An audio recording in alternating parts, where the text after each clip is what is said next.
Hi, thanks for your interest. Welcome to the 4 Simple Rules to Manage and Retain Top Talent. The 4 Simple Rules are designed as a guide to help managers understand what they need to do in order to prevent losing the most talented and productive employees. Of course, the best time to prevent losing top performers is before they go. And that's why in this presentation, I'm going to share with you 20 warning signs that are leading indicators you are in danger of losing your best people.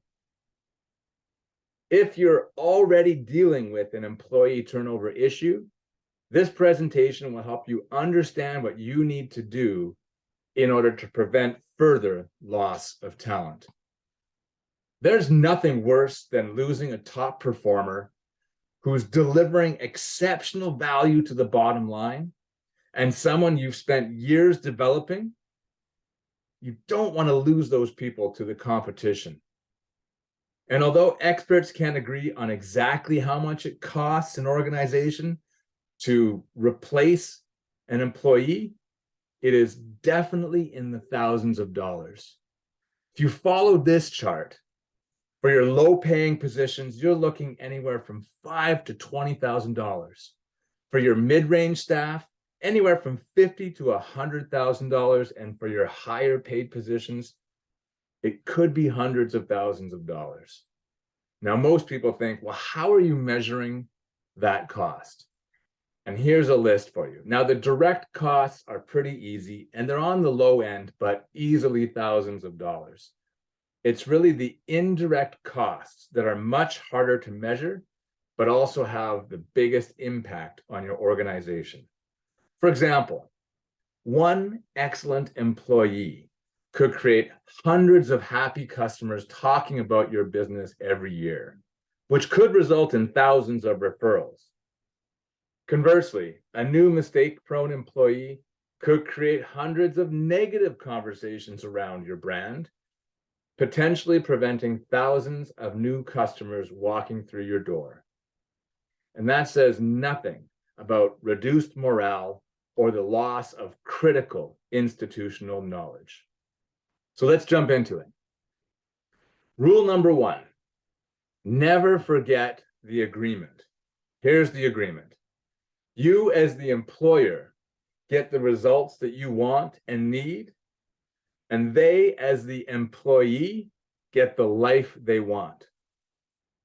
If you are getting exceptional results for an employee and they're not getting the life they want, you are in danger of losing that top performer to your competition. Now, here are 5 examples of how you will know that rule number 1 is being broken. Number 1, people are often working long hours, whether they're compensated or not taking vacation, and are unhappy, stressed, or take lots of sick days.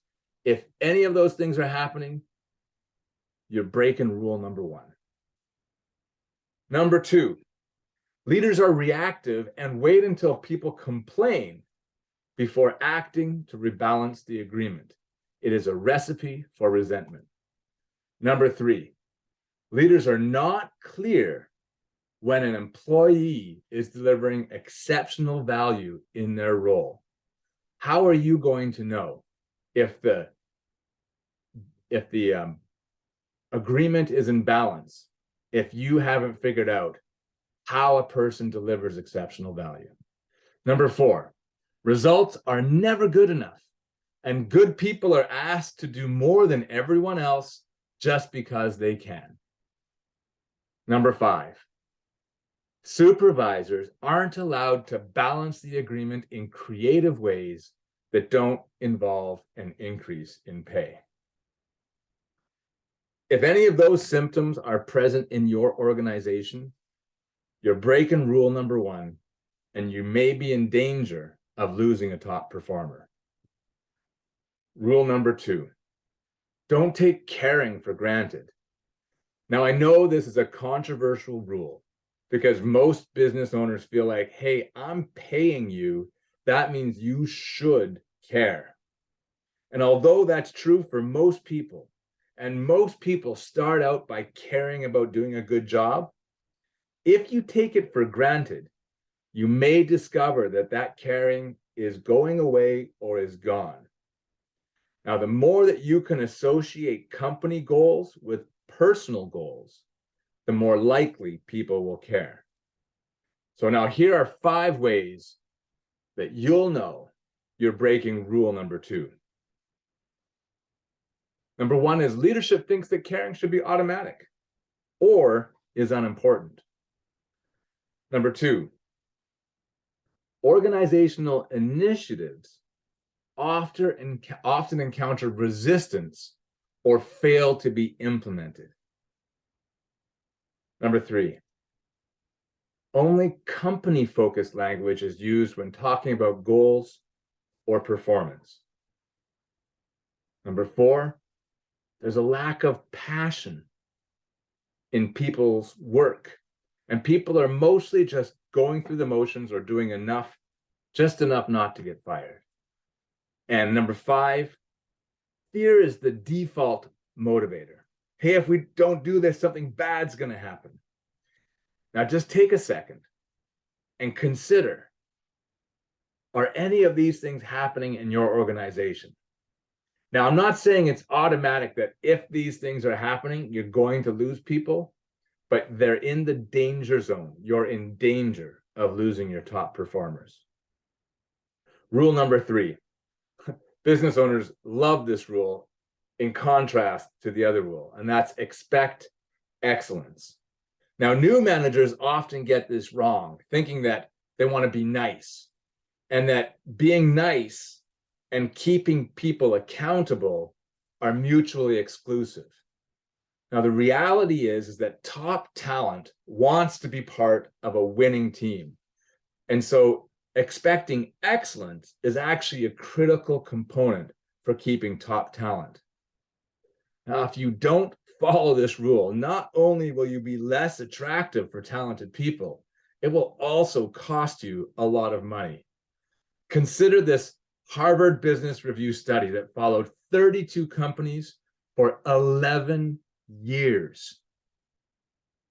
For the 12 companies that had a performance-enhancing culture, their net income grew by 756%.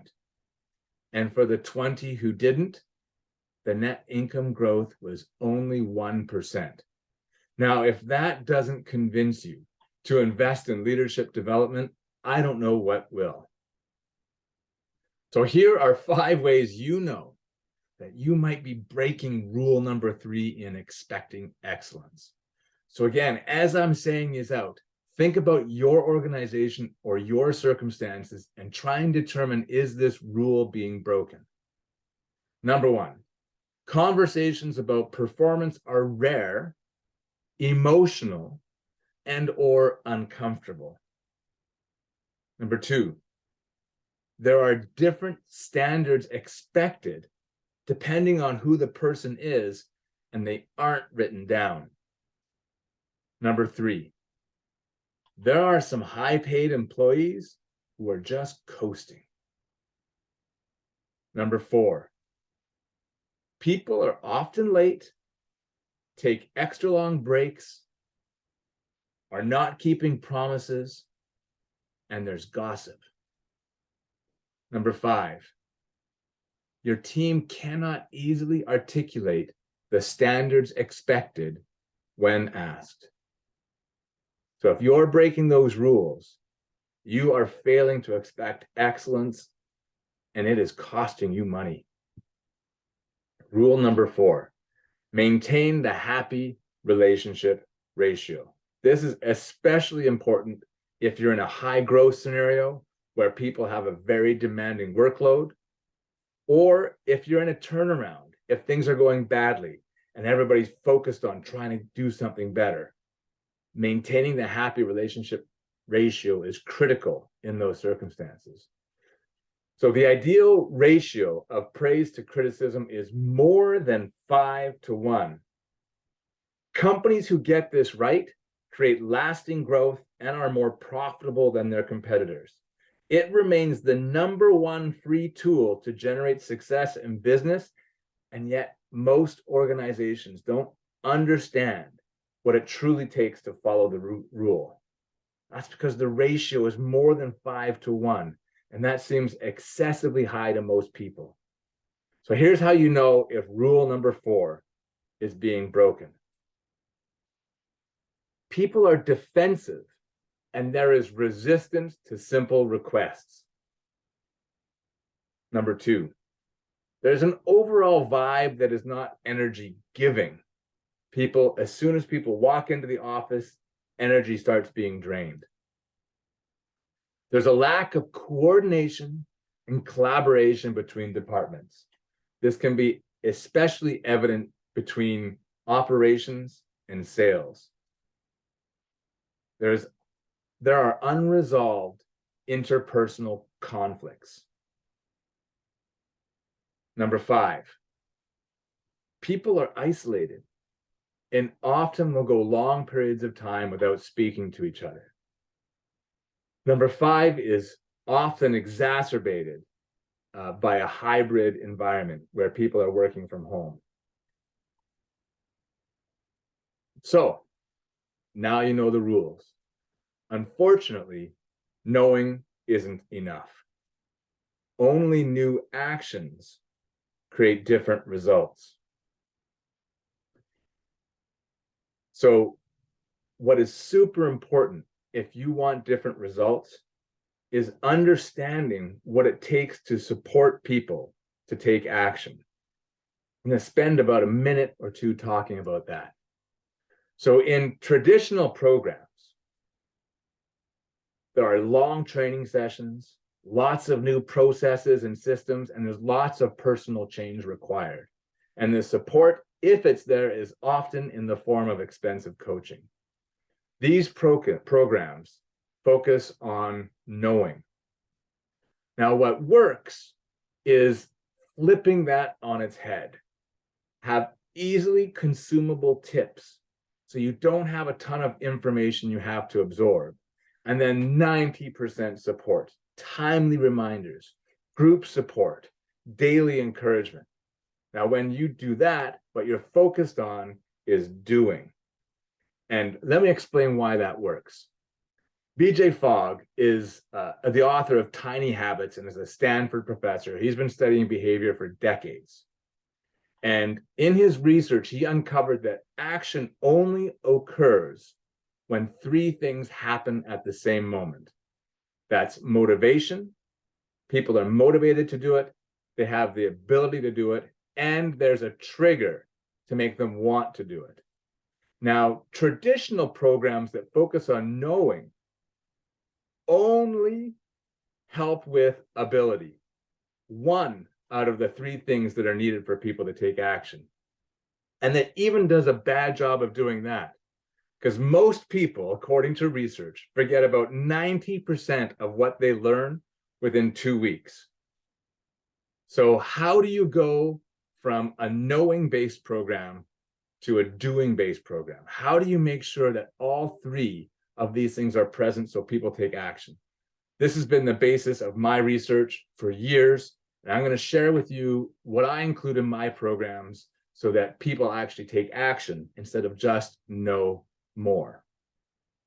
So my programs always include live coaching. Despite it being costly, it is the most effective way to deliver context and customized support. And the best, most cost-effective way to do that is actually with group coaching. #2, daily tips and encouragement. This makes sure that people get just enough information and keeps them motivated. Customized hot reminders. If I say to you in the morning, don't forget to expect excellence today, and then an hour and a half later, you're at work and you get dig into your emails and your day, you might get to the very end of the day and forget that you had a reminder that you are going to expect excellence today. But if you get that reminder at 11:15 or at 9:15 or at 8:15 when you sit down at your desk, then you're likely to be able to do something about it in that moment.